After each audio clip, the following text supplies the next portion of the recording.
Que abençoe esta vida, dê uma palavra que renove a sua vida, que alegre o seu coração.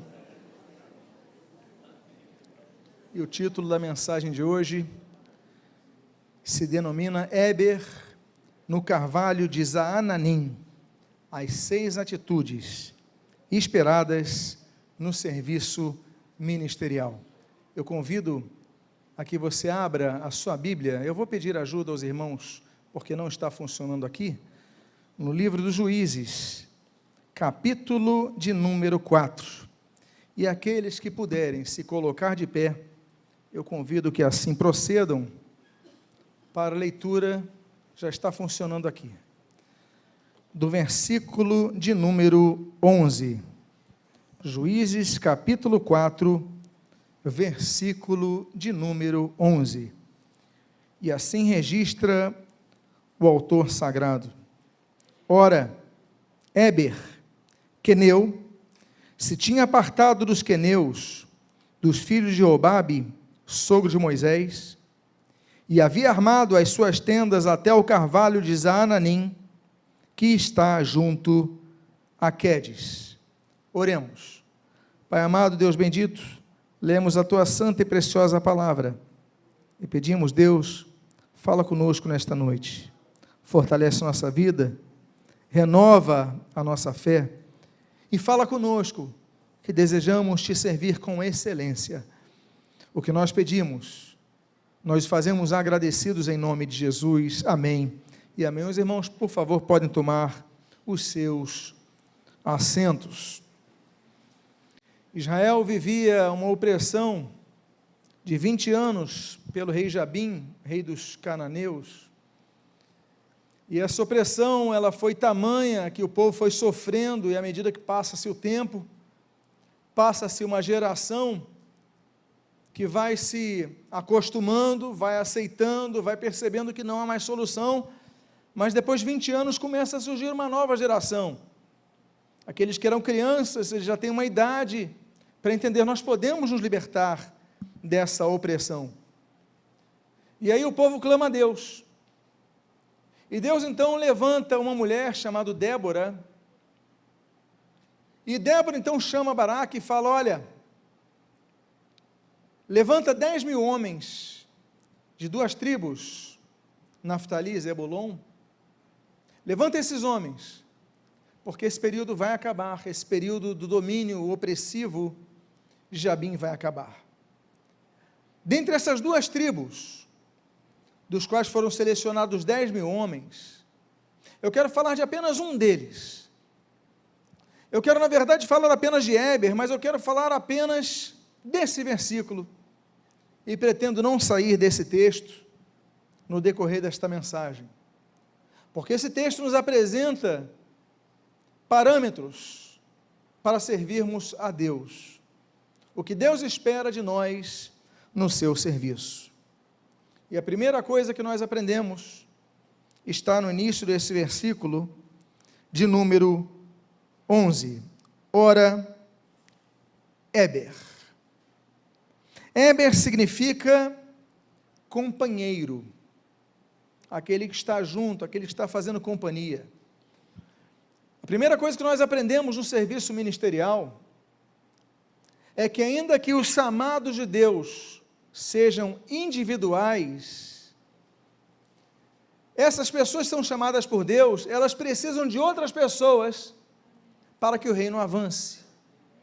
O próprio Senhor Jesus Cristo, quando encarnado nesta terra, ele podia ter exercido o seu ministério com efetividade sozinho. Ele não teria poder para isso, não teria sabedoria para isto, não teria capacitação para isso, mas o próprio Senhor Jesus, ele escolhe 12 dentre os seus discípulos para que fossem apóstolos, para que fossem enviados. Jesus escolhe 12. Josué, que nós falamos tanto de Josué, é alguém que anda ao lado de Moisés. Moisés, quando é chamado para ir na presença de Faraó, Êxodo capítulo 3, Moisés, ele vai com Arão. Nós vemos as viagens missionárias de Paulo, ora com Barnabé, ora com Silas e tantos outros que acompanham. E o Senhor Jesus, Ele mesmo deu a instrução, olha, vocês vão de 2 em 2.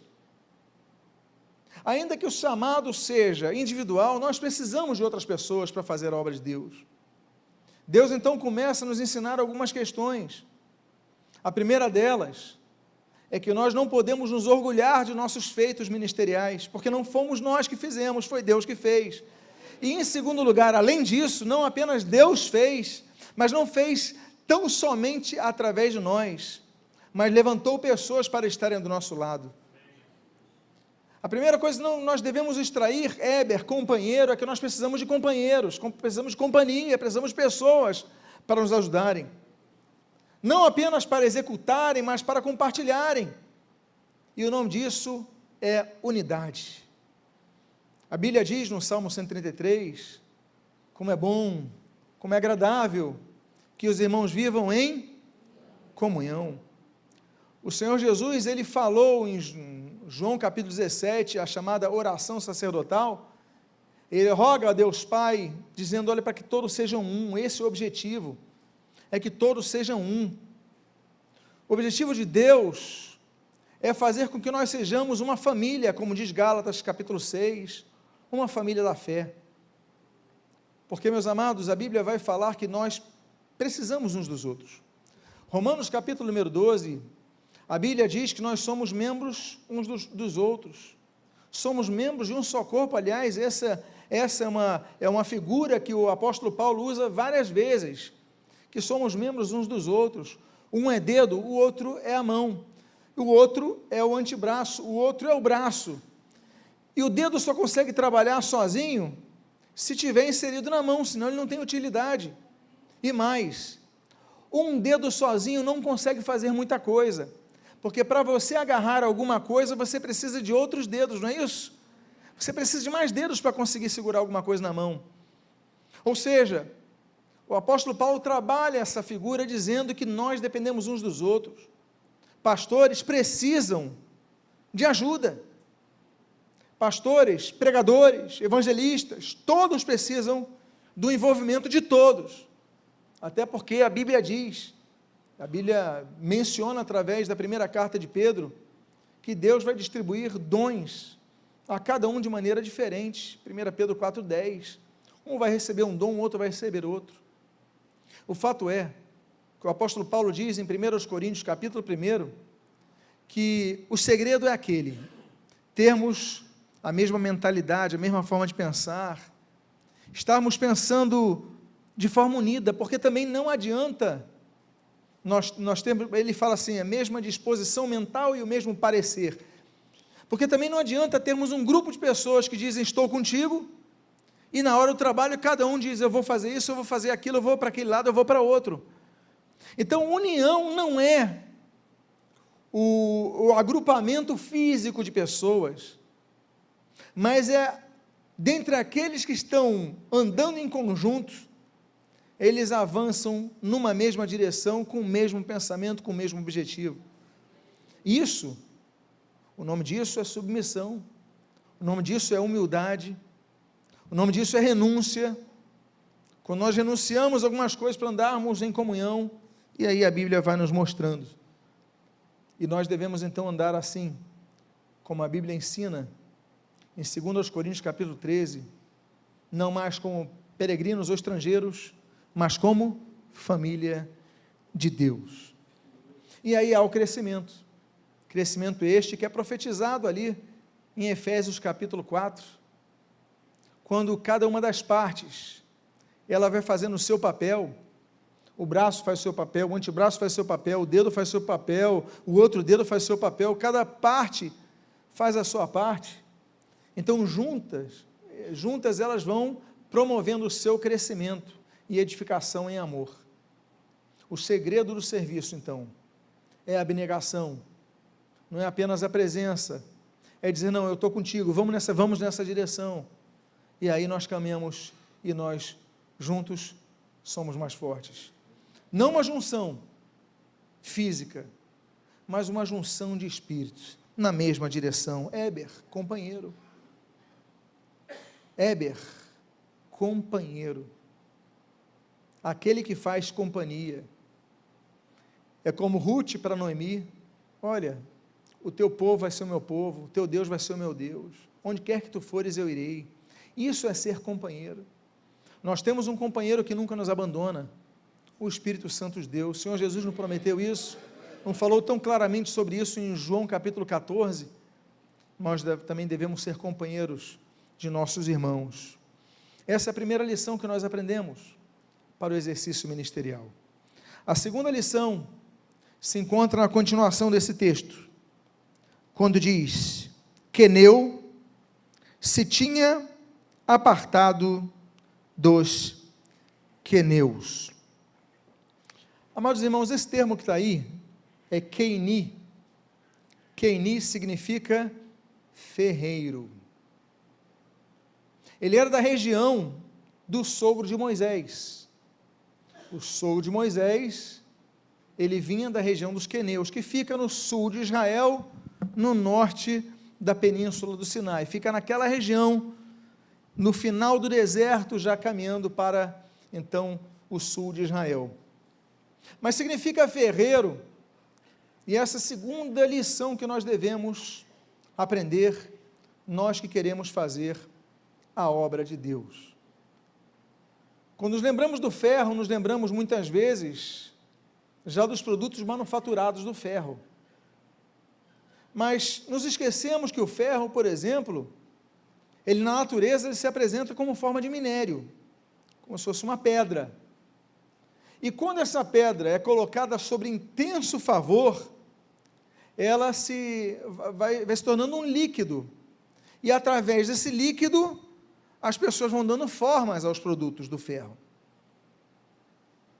A primeira coisa que nós começamos a aprender sobre o Queini, o ferreiro, é que nós precisamos sair de um estado bruto, como minério, e nós devemos, pelo fogo do Espírito, sermos derretidos, a tal ponto que ele comece a nos dar uma forma. É natural que nos lembremos, nesse momento, por exemplo, daquele vaso que está na mão do oleiro. Quando Jeremias aponta essa revelação divina, que Deus vai lhe ensinar tanto ali, Deus quer nos dar nova forma, quer nos dar novos objetivos, quer nos dar um novo sentido. Então, se o ferro não é aquele metal que nós temos em mãos, mas é uma pedra, quando colocada com intenso calor, ela se derrete, e Deus vai colocando nova forma. Você então, não, eu quero fazer você um pregador do evangelho, eu quero fazer você um mestre na palavra, eu quero fazer uma pessoa que me sirva no louvor, eu quero fazer uma pessoa que trabalhe com as crianças. Deus começa a nos dar uma nova forma, que nós não tínhamos antes de termos contato com esse calor de Deus. Outra coisa que nós nos esquecemos sobre o ferro, é que a maioria dos seres vivos, eles têm ferro em sua composição, nós temos ferro em nossa composição. Eu não entendia quando minha mãe dizia: Lutero, come feijão, porque tem ferro.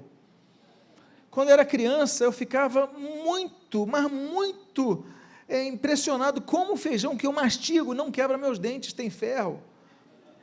Eu acho que foi a única vez da minha infância que eu duvidei de minha mãe que estava falando verdade. Eu acho que foi a única vez que eu falei assim: não, minha mãe não sabe da verdade, como é que o feijão que eu esmago tem ferro? Até que um dia, teve caldo de feijão, toma que tem ferro. Eu que eu não acredito mesmo, ainda mais o caldo. Mas nós temos ferro em nossa composição. E os alimentos que nós comemos, alguns deles têm ferro, e nós vamos então nutrindo-nos com essa necessidade que nós temos de ferro.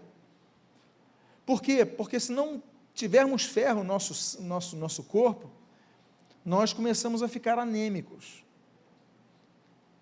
O ferro ele chega ao nosso corpo, vai sendo absorvido pela alimentação, e o ferro é muito interessante porque uma das características principais e mais importantes do nosso corpo do ferro, é que o ferro, ele tem duas proteínas, hemoglobina e mioglobina. A mioglobina, ela absorve através do intestino delgado, tudo bem, ela retém, mas a hemoglobina, ela vai pegar esse ferro e vai transmitir pelo sangue por todo o nosso corpo, ela vai distribuir o ferro. A hemoglobina, por que é importante? Porque ela transmite junto com o ferro o quê? Oxigênio.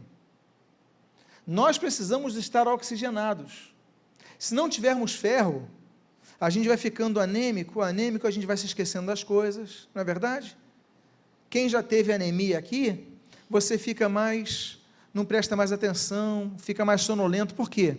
Porque falta chegar oxigênio no seu cérebro.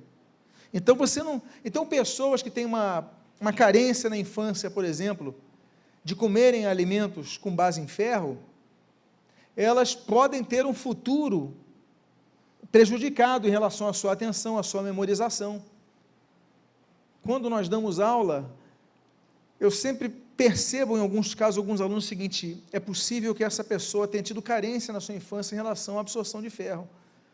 Por quê? Porque o seu cérebro já foi formado então nós precisamos disso. Aliás, a hemoglobina transmite o ferro, por isso que nosso sangue é vermelho, por causa do ferro. Mas o que nós começamos a aprender é que ferro em deficiência são dois tipos de prejuízos que o ferro pode causar. O ferro que causa saúde no corpo pode causar dois prejuízos. Um é o excesso de ferro, que envenena o corpo, ok? É hemocromatose, que eles chamam. E o outro é a ausência de ferro, que nos prejudica, que é a anemia. Nós precisamos nos fortalecer com a palavra. Nós precisamos praticar a palavra. Nós que somos moldados por Deus, precisamos então exercer nossos dons. Mas temos que ter dois cuidados. Um deles é um zelo que se torna excessivo e se torna, muitas vezes, você fica mais zeloso pela religião do que pelo espírito da palavra, e você se torna um neofariseu, porque os fariseus, eles tinham conhecimento da palavra, mas Jesus falou: olha, a letra mata, é o espírito que vivifica. Mas a pessoa vai morrer por causa do sábado? Não, porque, peraí, nós não podemos ter o ferro excessivo, porque isso envenena o corpo, hemocromatose, e a pessoa pode até morrer por causa disso, e muitos morrem, quando seus chamados ministeriais, que devia ser pautado no amor a Deus, pela sua palavra, pela missão que nos dá, se torna apenas uma desculpa da religião, que querem pôr correntes sobre as vidas das pessoas, pastores que querem mandar e só mandar e tratar as pessoas como escravas. Aí nós temos excesso de ferro. E por outro lado, o perigo da ausência do ferro, a anemia, que aí você vai ficando sem oxigênio no seu cérebro, sem oxigênio no seu corpo, vai ficando fraco, vai perdendo memória, vai perdendo atenção, e pessoas também morrem por causa disso, porque não tem ferro suficiente. Nós devemos ser queneus, pessoas que lidam com ferro, pessoas que modelam ferro, e por Deus, como ferro, são modelados, mas devemos sempre trabalhar no equilíbrio que Deus espera de nós.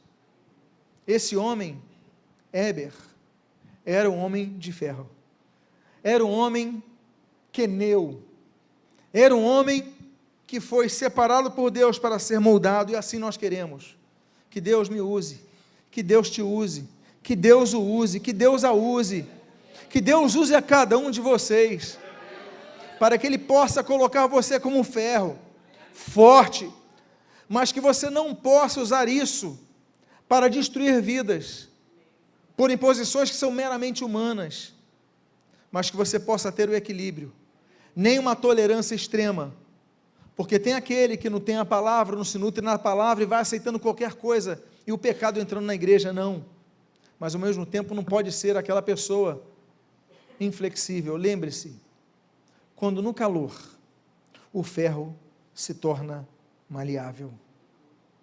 Quando estamos diante do calor do Espírito de Deus, devemos estar sensíveis à voz de Deus.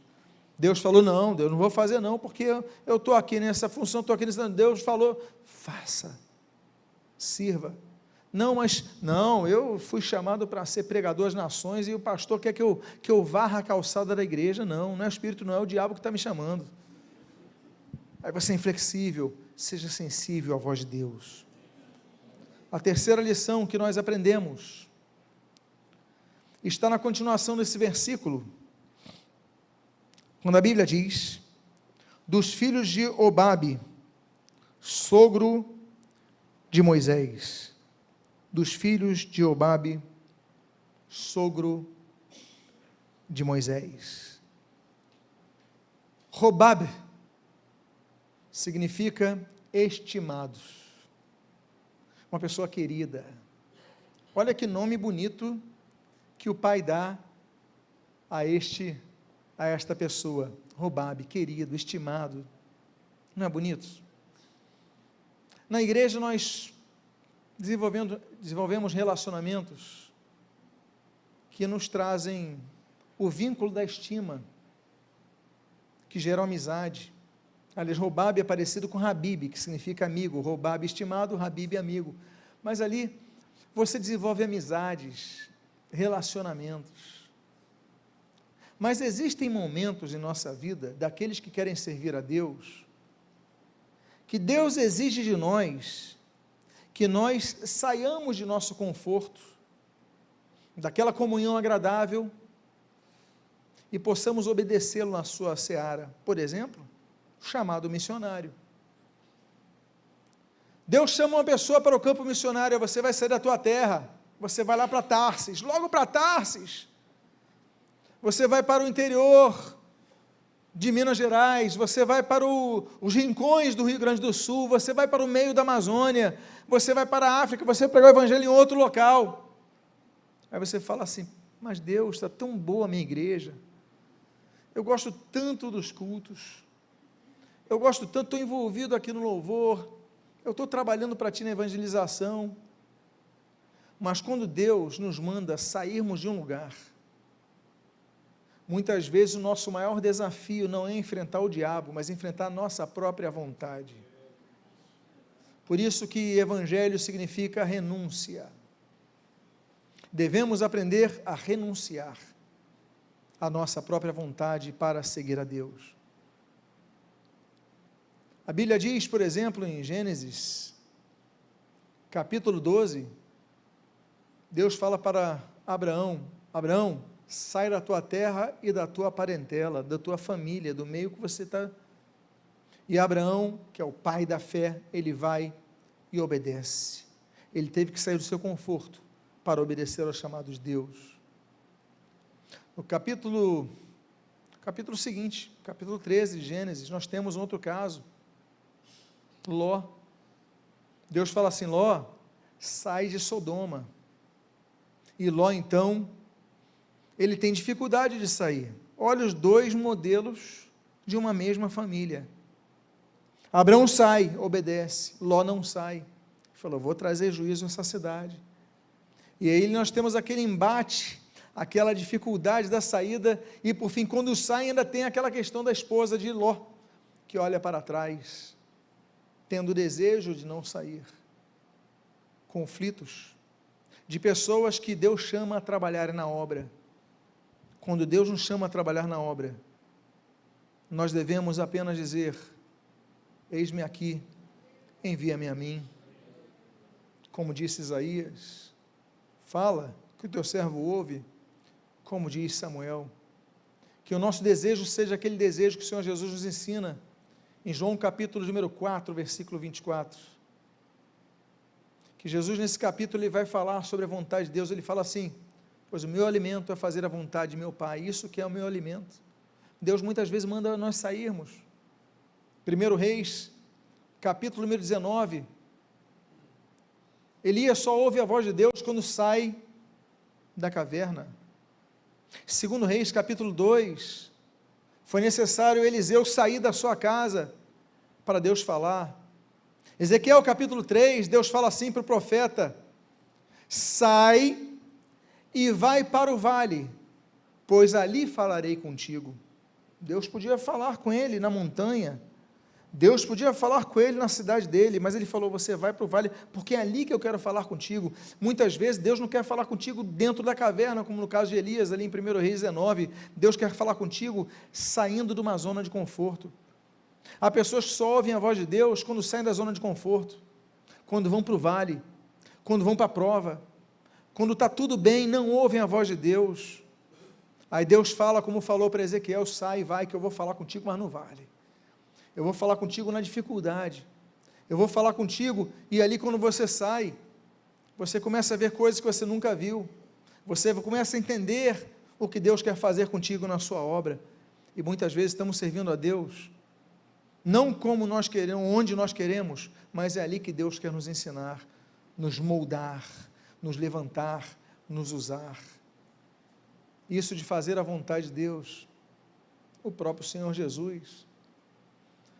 No início, Jesus fala duas vezes a mesma frase, uma no início e uma no fim do ministério dele: seja feita a tua vontade. A primeira em Mateus capítulo 6, quando ele nos ensina a chamada oração do Pai Nosso. Pai nosso que estás no céu, e ele fala assim: seja feita a tua vontade, assim na terra, como é no céu. E ele ensina isso no início do ministério, no final do ministério ele vive isso. E lá no jardim de Getsêmani, eu falei de Mateus 6, agora eu vou falar de Mateus 26, ele fala assim: mas seja feita a tua vontade. Ele tinha perdido para apartar aquele cálice dele, aquele cálice dele, mas ele fala: seja feita a tua vontade. O que ele ensinou, ele exerceu. Por isso, que nós devemos estar sempre atentos, estimados, convívio bom, mas qual é a missão que Deus me deu? É sair de casa mais cedo para fazer a obra? É ir fazer a obra depois de um dia cansado? Mas essa é a vontade de Deus, que seja feita a sua vontade. Outra lição que nós aprendemos com este homem, a Bíblia diz: e havia armado as suas tendas, e havia armado as suas tendas. Eu faço uma pergunta. Nesse texto, nós estamos falando de uma pessoa ou de várias pessoas? Uma pessoa. Qual é o nome dele? Éber. Estamos falando de Éber. Mas Éber, quando vai cumprir a vontade de Deus, a Bíblia diz que ele não armou a sua tenda. Diz que ele armou as suas tendas. Plural. Levar tenda é complicado, levantar uma tenda hoje em dia, você compra barracas de camping que você leva praticamente numa maleta, é tudo fácil, a montagem é fácil, naquela época não era tanto assim não, mas ele está levando mais.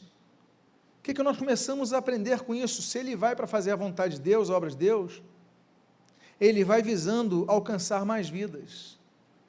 Nós aprendemos que a nossa visão tem que ser ganhar vidas, porque Deus sempre espera de nós a multiplicação. Deus espera de nós a frutificação, senão ele não falaria para pregar o evangelho a toda a criatura, mas apenas algumas.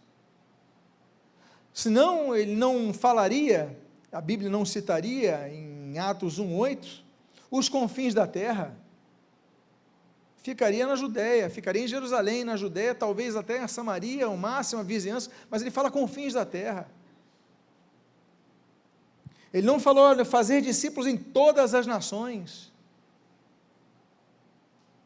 O Senhor Jesus, ele visa fazer com cada um dos seus discípulos um multiplicador do Evangelho. Levar tendas e não apenas levar uma tenda, é eu pensar em outras pessoas que vão ficar ali. Isso é igreja. Igreja não está no singular, o termo grego é um termo muito interessante que aponta uma assembleia, uma congregação, um grupo de pessoas que são chamadas por uma tarefa, uma missão. Ele havia armado tendas. Deus espera que nós multipliquemos. Mas como multiplicar? 3 parábolas falam sobre isso. Marcos capítulo número 4, a parábola da semente, nos ensina que a frutificação ela demora um tempo. É a primeira coisa que nós aprendemos. A frutificação demora um tempo, você não semeia e coloca naquela terra e no dia seguinte já colhe frutos. Já acontece isso? Não acontece assim. O Senhor Jesus, então, ele fala ali sobre essa parábola da semente. No Evangelho de Lucas, aí no capítulo 8, nós temos outra parábola. É a parábola do semeador, não mais a parábola da semente, mas agora do semeador. E ele fala daquela semente que cresce entre espinhos, e que são aponta o mundo, as chamadas do mundo, as provocativas do mundo, os convites do mundo, os prazeres do mundo, os desejos do mundo, e você então permite com que a sua semente cresça no meio de espinhos, e aí os espinhos vão lá e sufocam e acabam com aquela boa semente. Outra coisa que nós devemos aprender nessa aplicação desta parábola é sobre isso. Os frutos às vezes demoram mais do que outros. Há frutos que são mais rápidos, mas sempre demoram um tempo para surgirem. Mas ainda que a árvore comece a crescer, seremos muitas vezes tentados pelas ações, pelas preocupações desse mundo, e aí sufocamos a promessa. Não faça isso. Há uma terceira parábola que fala a respeito disso, que o Senhor Jesus usa ali em Lucas capítulo 13, que é a parábola daquela figueira estéril. Não confunda que o Marcos 11, quando Jesus amaldiçoa aquela figueira estéril. Estou falando da parábola da figueira estéril de Lucas 13. E ele fala exatamente isso, que aquela árvore, se não der fruto, olha, você tem que cortar aquela árvore, aquela estrutura toda, não serve. Nós devemos dar frutos, ainda que seja difícil, ainda que demore, não podemos nos conformar em não frutificarmos.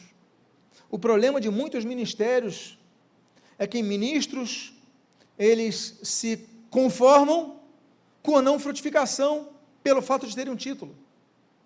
Não, eu já sou pastor, vou descansar, não vou visar o crescimento, não vou visar, não, já tenho o título e pronto.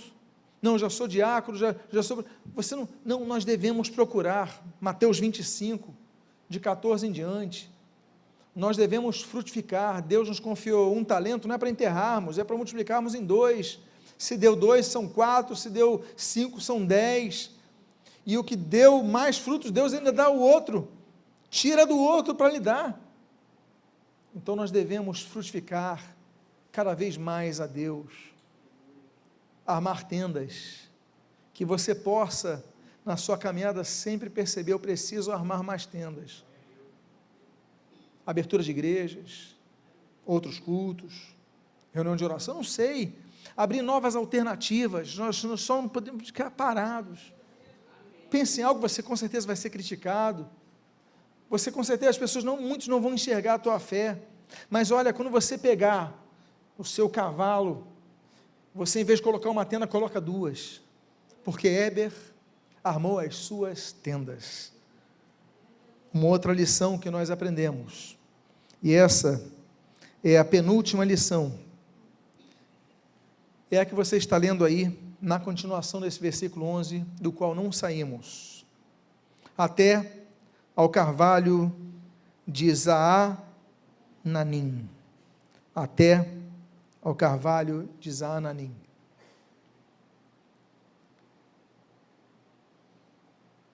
Zaananim em hebraico significa remoções, coisas que foram removidas dali, mas é interessante, que não era um local sem nada, era um local que tinha um carvalho, tudo foi removido, mas ficou naquela região o carvalho, a tal ponto de ser chamado de o carvalho de Zaananim. Éber chega com as suas tendas, e ele para no carvalho de Zaananim. A Bíblia aponta alguns carvalhos, apontando sentidos diferentes. Por exemplo, em primeiro lugar, na terra prometida que Abraão pisa, A Bíblia diz que ele chega e ele para no carvalho de Moré, Gênesis capítulo 12, e ali Deus fala com ele e faz aliança com ele. A aliança que Deus vai fazer na terra prometida vai ser junto ao carvalho de Moré, que significa professor. Nós vamos até o carvalho porque ali nós aprendemos com Moré, que é onde Deus ensina, onde Deus faz pactos, onde Deus faz alianças. Olha, eu estou numa terra nova, acabei de pisar, estou aqui nesse carvalho, o que eu faço? Para onde eu vou? Não conheço a terra, sou aqui estrangeiro nessa terra. Aí Deus, olha, agora eu vou fazer uma aliança contigo. Essa é uma coisa que nós aprendemos. A segunda coisa, o segundo carvalho, nós encontramos no capítulo seguinte, que é o capítulo de número 13 de Gênesis, que aparece um segundo carvalho depois do carvalho de Moré.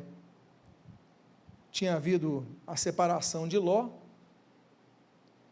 e ali então, eu imagino que o coração de Abraão, um pouco alterado por essa divisão familiar, mas ele vai até um carvalho, chamado carvalho de Manre, perto de Hebrom, e ali a Bíblia diz que Abraão levanta um altar ao Senhor. Aconteceu uma divisão na família dele. Aconteceu o fato de Ló querer ir para as belas terras de Sodoma, e Abraão ficou então com a opção que restava, mas ainda assim, junto àquele carvalho de Manre, ele levantou o altar ao Senhor. Há um outro carvalho que a Bíblia menciona, que é o que menciona ali em Juízes, capítulo 6, que é o carvalho de Ofra. A Bíblia diz que Gideão está malhando o trigo no lagar, quando de repente o anjo do Senhor chega e fala com ele, e o chama para uma nova empreitada. Ele estava junto ao carvalho de Ofra, e no carvalho Deus mais uma vez se manifesta para chamar um servo seu para o seu serviço. Há um outro carvalho, um penúltimo carvalho que nós temos uma nomenclatura relacionada com o nome carvalho, que é o carvalho de Efraim. Lá aconteceu uma cena muito terrível, mas uma cena que acontece junto ao carvalho para que nós jamais nos esqueçamos. Naquele carvalho de Efraim, segundo Samuel capítulo número 18, diz que o rebelado Absalão, ele fugindo em seu cavalo, ele queria destronar o seu próprio pai Davi do reino. A Bíblia diz que ele tinha fartos cabelos, e o seu cabelo o faz prender-se no carvalho em Efraim. Aí vem Joabe e o mata, contra a vontade de Davi, mas o mata. Nós aprendemos que nós devemos ter zelo pelas coisas de Deus, porque o que era impraticável, esse homem estava no cavalo, ele podia ir a distâncias, mas o cabelo dele, algo imprevisível, se prende nos ramos, nos galhos do carvalho, e ele fica pendurado, e daqui a pouco vem Joabe e o mata, levantado naquele carvalho. O carvalho que é bênção para alguns, é morte para outros. O carvalho que é onde Deus fala, também é o carvalho onde Deus julga e executa o seu juízo. Por isso nós devemos sempre ter cuidado, zelo com as coisas de Deus, porque é assim que nós devemos servir. E o último carvalho citado na Bíblia, é aquele belíssimo texto de Isaías, Isaías capítulo número 61, que o Senhor Jesus vai usar, lá na sinagoga, e Jesus vai citar aquele texto, que vão ser chamados o quê? Carvalhos de justiça.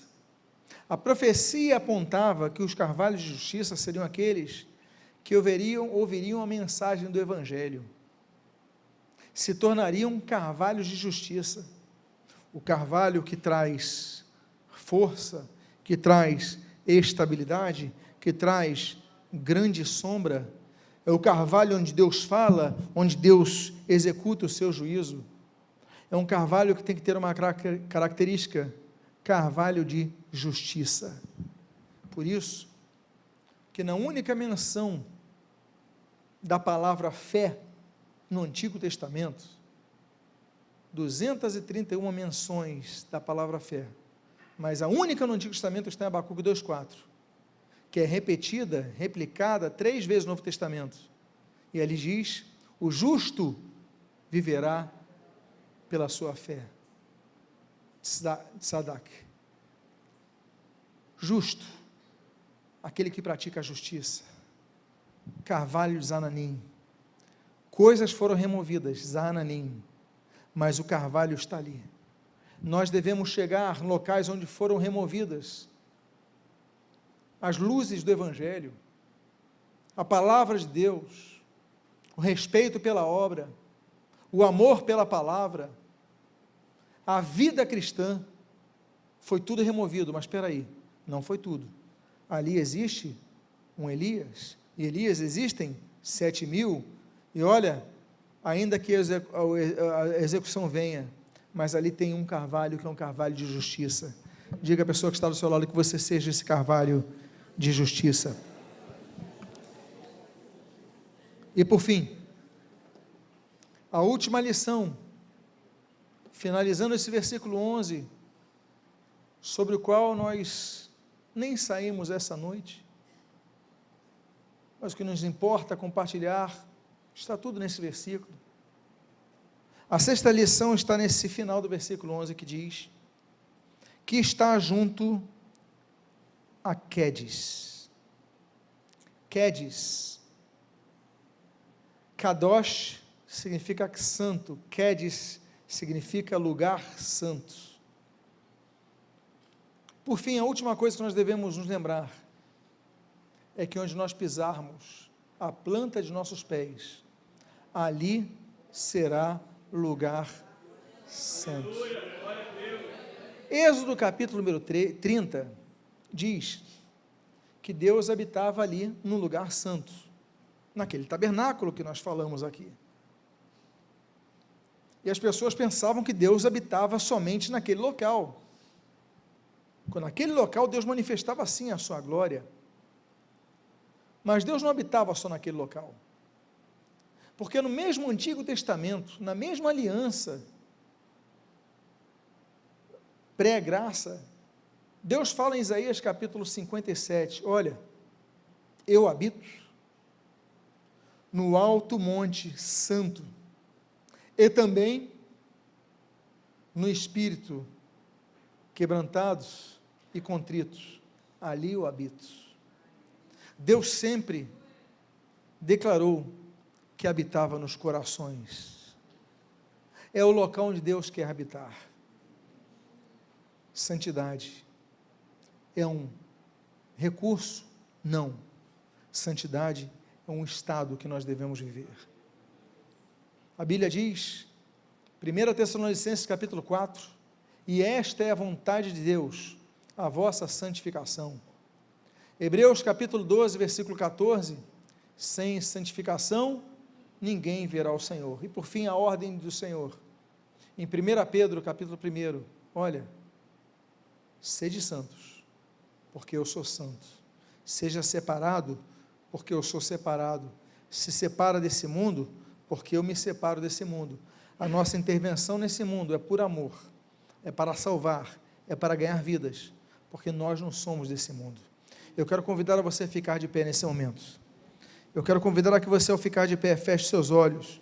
Eu quero orar por sua vida. Eu quero convidar a você que ouviu essa mensagem, que falou, Deus, eu quero te servir. Eu quero te servir, Deus, com meu coração. Eu quero te servir, Deus, não apenas com meus braços, meu desejo, mas quero te servir dessa forma completa, que aqui é exposto, que é exposta nesse versículo número 11.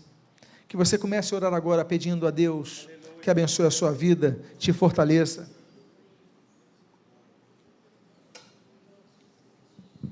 Pai amado, em nome de Jesus, nós queremos te agradecer pela tua palavra.